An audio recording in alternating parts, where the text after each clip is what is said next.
In this video, I want to have a look at graphs of exponential functions and logarithms. So we'll start off looking at graphs of exponentials because we've seen them before, so they're a little bit more familiar. So here in green, we've got graphed the curve y equals 2 to the power of x. So when we're looking at exponentials, that base number could be anything, but just to start off with, we've picked 2. So there's a couple of important features about exponential graphs. One is that they have an asymptote. So this most basic exponential has an asymptote at y equals 0, so along that x-axis. So that means that as x approaches really large numbers or negative infinity, as we get further down here, that graph is going to approach 0, y equals 0, but it'll never actually touch it. It'll just get infinitesimally close. The other important feature of exponentials is this point here. So it's Y-intercept. So the Y-intercept of a basic exponential function will always be 1. And the reason that happens is because the Y-intercept happens when x is equal to 0. And if we put x equals 0 into a function that looks like this, we know that anything to the power of 0 is 1. So no matter what our base is, our exponential function will always pass through the point 1. Now, like I said, this one has a base of 2. If we were to increase that number, our curve is going to get steeper and steeper. All right, so that's just looking at the positive values that are greater than 1. If we were to change that to be, say, a negative instead, so we've now got minus 2 to the x, so it's flipped that whole graph upside down.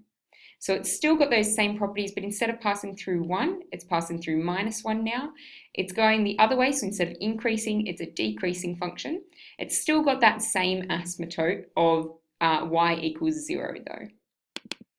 If we change it, keep that base a positive, but change our power to be negative, it's going to flip it horizontally instead, to reflect it horizontally. So now we've still got that same asymptote, but again, it's a decreasing function instead of an increasing function. That y-intercept is still at 1 though. All right, let's put that back the way we had it. And we'll hide that for a second and we'll have a look at logarithmic graphs instead. So just change all my things around. So this one here, I've used the same base. So we've got log to the base 2 of x. So this graph, you can see it's a similar sort of curve to an exponential, but this time it's passing through, it's got an x-intercept of 1 instead of a y-intercept, and it's got its asymptote at the value x equals 0, so it never actually touches the y-axis. So it's very similar to exponential graphs, except that it's been sort of rotated or reflected. So we'll see what happens as we increase that base number. So if we increase that to a 3, it's gotten a bit steeper. If we keep increasing it, it's getting, well, it depends what you mean by steeper. It's kind of getting a bit flatter, but it's getting a sharper corner in there.